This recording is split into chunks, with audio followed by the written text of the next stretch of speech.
Et salut à vous chers voyageurs, on se retrouve aujourd'hui pour un tout nouveau format de vidéo que je n'ai pas l'habitude de faire spécialement ici sur cette chaîne. J'appelle ce type de vidéo plutôt vidéo réflexion, réaction et surtout prise de conscience et aussi conseil voyage. Tout simplement, j'avais envie de vous parler d'un sujet aujourd'hui qui me tient à cœur personnellement. J'ai envie de vous parler des peurs en voyage, des doutes, mais aussi de la désinformation que l'on peut avoir lorsque l'on part en voyage. Avant de vous expliquer pourquoi cette vidéo et d'aller un peu plus profondément dans le sujet, j'ai quand même envie de commencer avec la petite intro.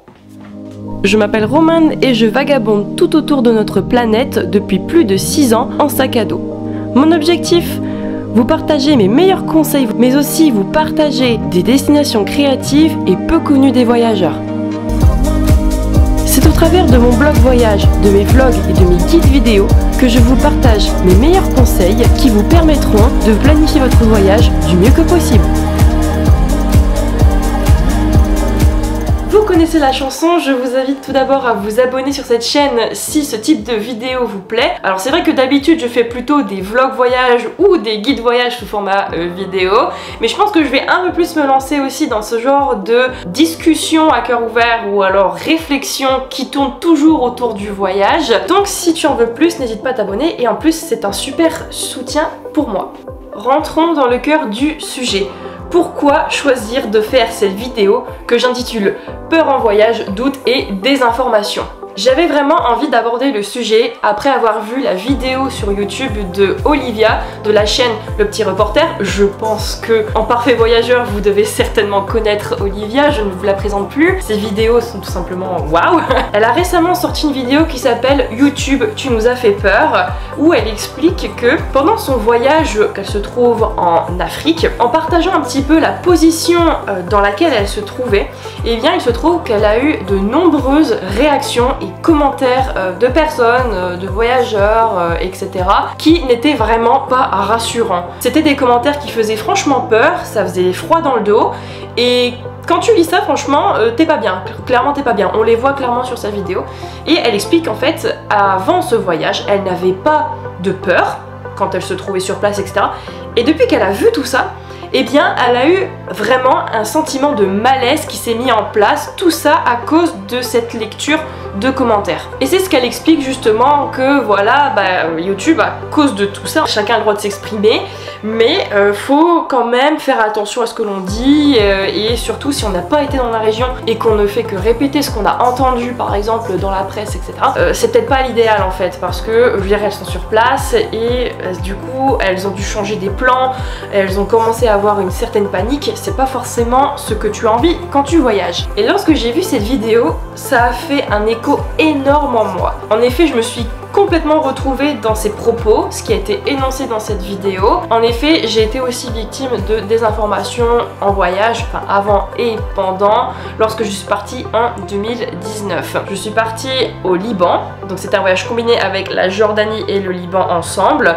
Donc, comme d'habitude, lorsque je pars en voyage, en fait, moi je suis super contente de parler de mes destinations, de partager à mes amis, à ma famille, enfin je veux dire sur Instagram, etc. Enfin bref, trop l'excitation, tu vois, j'avais des étoiles dans les yeux. Et combien ont été les commentaires autour de moi, mais ultra négatifs sur le Liban en fait. Je pense que j'ai eu qu'un seul collègue qui était content pour moi parce que lui avait été à Beyrouth etc. Et c'était lui qui m'avait un petit peu vendu le Liban. Alors que, enfin je veux dire vraiment, mes amis proches ou ma famille proche, je veux dire il y en a très peu qui étaient alors que je veux dire, dans mes amis, etc., très peu de gens se sont réjouis en fait. Alors pour la Jordanie, voilà, les gens, waouh, ça va être magnifique, etc. Parce qu'on voit beaucoup ce genre de choses à la télé, Petra, ça fait rêver. Que le Liban, non, on m'a dit, bah non, c'est la guerre, qu'est-ce que tu vas faire dans un pays en guerre, mais t'as pas peur. On m'a même dit une fois, ah bah j'espère que je vais te revoir en vie quand tu vas revenir de ton séjour. Enfin, complètement n'importe quoi. Les gens avaient l'air de dire qu'en fait j'allais me faire enlever. Lorsque j'ai voyagé au Sri Lanka en 2018, donc l'année précédente, j'avais rencontré un Australien. Je lui ai posé la question, quel a été le pays le plus beau que tu aies visité ou le pays que tu as vraiment préféré? Il m'a dit parmi tout ce qu'il a fait, le Liban, messieurs, dames. Oui. Donc ça, c'est quand même pas rien en fait. Il m'avait très bien présenté le pays, donc moi franchement ça m'avait donné trop envie d'y aller. Mais je dois avouer que quand je suis arrivée sur Beyrouth le premier jour, j'ai quand même eu un petit truc où je me suis dit... Bon, je me suis rappelé un petit peu tout ce que les personnes m'ont dit, hein, avec ces histoires d'enlèvement, de guerre, etc.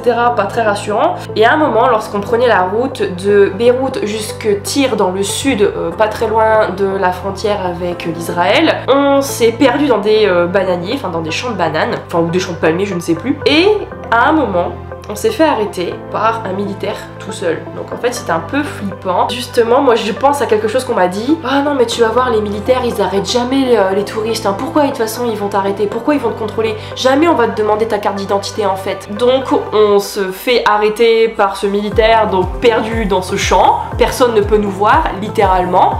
On est tout seul. Et en fait il demande à baisser la fenêtre. Et je sais pas pourquoi mais j'ai fait une crise d'angoisse mais...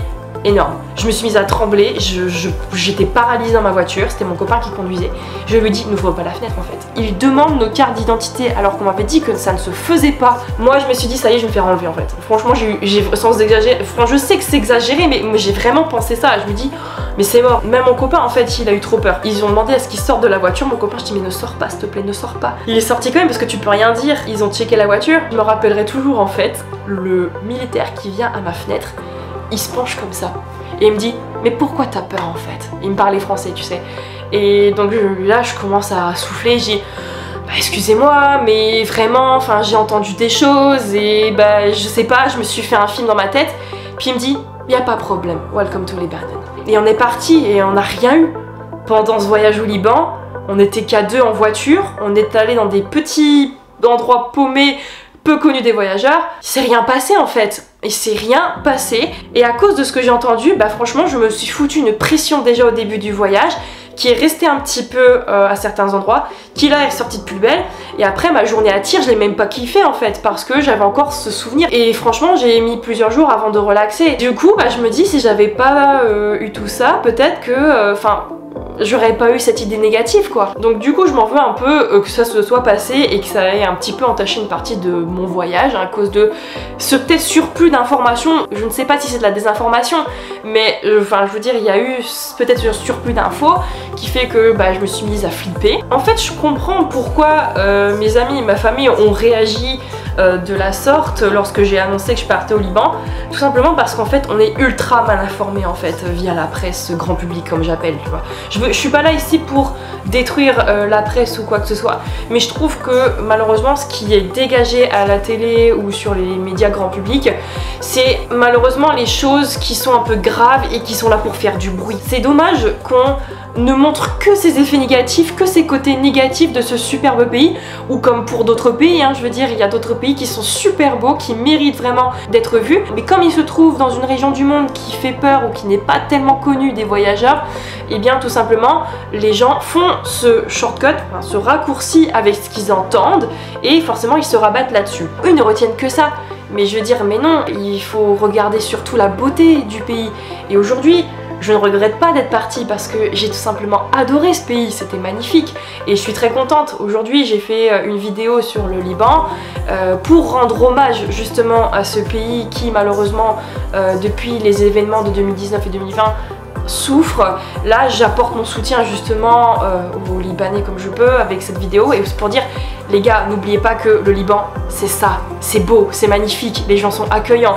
Franchement si vous avez l'occasion d'y aller, allez-y, le Liban est là et c'est quelque chose à ne pas manquer. Ce que j'ai fait aussi c'est que je vous ai demandé sur Instagram si vous aussi vous aviez vécu ce genre d'expérience qui a fait que vous avez tout simplement pas kiffer une partie de votre voyage ou même vous vous empêchez d'aller quelque part à cause de ce qu'on dit sur internet ou ce qu'on dit dans la presse en fait. Et bien franchement vous avez été quand même pas mal nombreux et c'est triste de voir ça en fait. Par exemple j'ai une amie qui s'est privée pendant très longtemps d'aller en Égypte à cause de tout ce qu'on lui dit sur le pays, alors que je veux dire pourtant on le voit en ce moment, il y a quand même pas mal de personnes qui vont en Égypte, hein. Bon je veux dire malgré le contexte sanitaire j'en vois quand même qui y vont et j'ai pas l'impression que ce soit quand même quelque chose, enfin un pays interdit entre guillemets. Et finalement elle a fait et aujourd'hui elle va très bien, vraiment. Pareil une personne qui est allée en Afrique du Sud, pareil, sa famille, elle a cru qu'elle partait mais dans un pays complètement what the fuck. Ils lui ont fait vraiment stresser alors qu'elle partait en Afrique du Sud quoi. Il faut dire aussi que peut-être ce surplus d'informations, voire même des informations que l'on fait par rapport à certains pays, elles empêchent certaines personnes de voyager seules, alors que c'est quelque chose que j'encourage très fortement. L'insécurité, je veux dire, il y en a un petit peu partout, mais à cause de ce qu'on entend, il y a certaines personnes en fait qui n'osent même pas le faire. Et ça... Donc aujourd'hui, j'avais vraiment envie de vous donner quelques clés pour savoir comment finalement réagir face à ce type de réaction ou à ce type de commentaires que l'on peut vous faire lorsque vous annoncez que vous partez dans une certaine destination. Je sais que parfois on peut avoir des commentaires qui font vraiment flipper, comme par exemple moi ce que j'ai eu avec le Liban, on me disait j'espère te revoir vivante, etc. Il faut... Je sais que c'est compliqué, hein, mais il faut pas paniquer, vraiment, il faut pas se dire mon Dieu, vas-y, faut que j'annule tout et tout, voilà. C'est pas agréable, mais tu te dis, ok, je prends ce que tu me dis, voilà, très bien, et voilà, tu le gardes. Mais ce que je te conseille de faire ensuite lorsque tu entends ce genre de choses, tu as des sites qui sont faits exprès pour ça, pour t'aider à pouvoir mieux planifier ton voyage et surtout à anticiper tous ces problèmes éventuellement de criminalité, d'insécurité quand tu vas dans un pays. Je t'apprends peut-être rien de nouveau, mais je préfère le rappeler. Par exemple, tu as dans tout ce qui est les sites diplomatie.belgium ou alors en France c'est diplomatie.gouv, tu as en fait dans la partie conseils par destination une rubrique sécurité générale, dont même une sous-rubrique criminalité, et là il y a un petit peu tout qui est noté. Par exemple, certains types de délits qui peuvent être commis, qui peuvent être fréquents, etc. Comme ça toi tu te dis, ok bon ça n'a rien à voir avec ce que j'ai entendu, ok il y a quand même des choses où il faut faire attention, donc toi comme ça tu pourras ensuite adapter ton comportement. Ce que tu peux avoir comme type de délits qui peuvent être mentionnés, ça va être par exemple les vols à l'arraché, donc au moins tu sais que bah, tu vas peut-être prendre une pochette invisible, tu vas peut-être pas prendre ton sac en bandoulière comme tu fais de côté, etc. Ou tu vas peut-être pas prendre ta caméra en évidence autour de ton cou. Enfin, tu vois, c'est ça qui vont te permettre un petit peu d'adapter tes méthodes de voyager. Mais attention, ne pas tomber dans la paranoïa, s'il vous plaît, parce que oui, il y a tout qui va être listé forcément, donc ça peut peut-être aussi faire un peu peur, mais il faut se dire qu'ils sont obligés pour votre sécurité, mais à vous aussi d'avoir les bons comportements. Ensuite, ce que je vous conseille de faire, ça peut paraître aussi très bête, mais renseignez-vous sur des groupes Facebook. J'ai pour habitude aussi de poster par exemple des demandes sur des groupes de voyageurs et aussi des groupes d'expatriés, donc des expatriés qui sont partis dans une destination qui m'intéresse. Là, je vais poser la question par exemple, est-ce que voyager toute seule ou juste être à deux, est-ce que c'est dangereux, etc.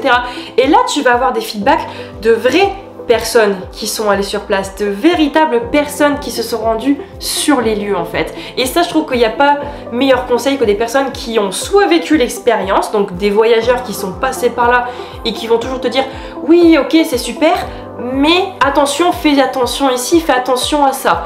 Qu'une personne qui n'est jamais allée dans ce pays-là, en fait, elle va te dire que du négatif. C'est ce que les gens disent en général, tu vois. Ils retiennent que le pire de ce qu'ils entendent et ils te ressortent tout ça. Qu'une personne qui a voyagé dans ce pays-là ou qui vit dans ce pays-là, elle va utiliser des nuances, en fait. Elle va te dire, ok, donc ça, tu vas voir, ça va être super et tout, mais si tu vas là, fais quand même attention, prends un peu plus de sécurité. Vraiment, je trouve que le discours, déjà, entre l'expérience et la non-expérience, elle est quand même très différente.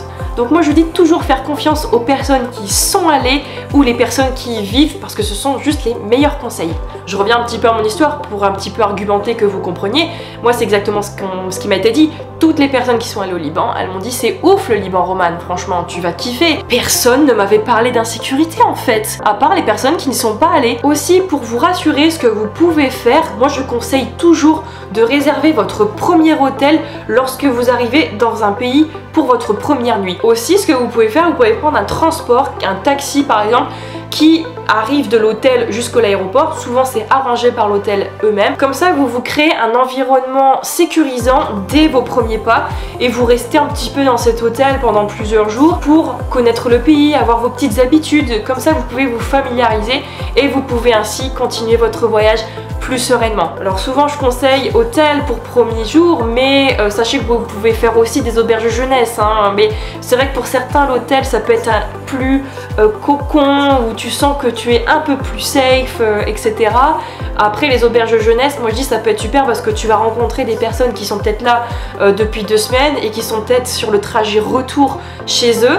Eux ils vont pouvoir te parler de leur expérience, ils vont donner des tips, donc ça peut être aussi très chouette d'échanger avec des gens dans des auberges de jeunesse.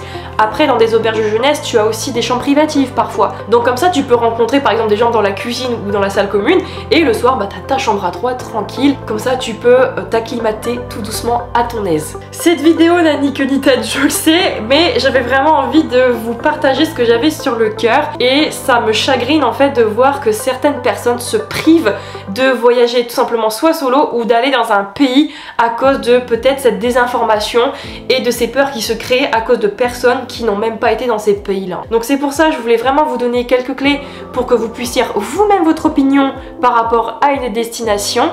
Et j'ai envie de vous dire les gars, normalement cette vidéo elle sortira avant la fin d'année. Peut-être que vous avez déjà des idées de voyage pour 2022, sait-on jamais. Bon bien sûr je parle hors contexte sanitaire actuel. Ça se trouve il y a des pays qui vous font grave kiffer en fait, des pays qui vous font rêver, mais que vous avez peut-être peur de cela ou de ceci par rapport à ce que vous avez entendu. Eh bien j'ai tout simplement envie de conclure en disant, et si c'était cette année en 2022 que vous décidiez finalement de prendre votre rêve en main et d'aller à la poursuite de cette destination qui vous fait kiffer malgré tout ce que vous pouvez entendre derrière. Franchement j'ai envie de vous dire, faites-vous kiffer, juste faites attention quand même, hein, je veux dire, je vous pousse pas non plus à faire des choses immatures et un peu irresponsables. Si vous avez l'habitude de voyager, eh bien normalement vous devez avoir les bons comportements, croisez les informations, renseignez-vous bien, mais sans rentrer dans la paranoïa. Si ce sujet t'a intéressé, sache que Marine de la chaîne Dominikovna M Expat and Travels a aussi parlé très récemment du même sujet, la désinformation et des critiques, mais liées à l'expatriation. Si par exemple tu as envie de t'expatrier quelque part, hein, un pays qui te fait kiffer, ou tu as envie de vivre une expérience de dingue, eh bien Marine explique tout simplement que quoi que tu puisses entendre, etc., il faut bien faire attention. Pareil, peser le pour et le contre de ce qu'on te dit, te renseigner toi-même avant de dire non à l'expérience qui peut éventuellement changer ta vie. Donc je t'invite à aller voir sa vidéo qui est super intéressante. On est un peu complémentaires.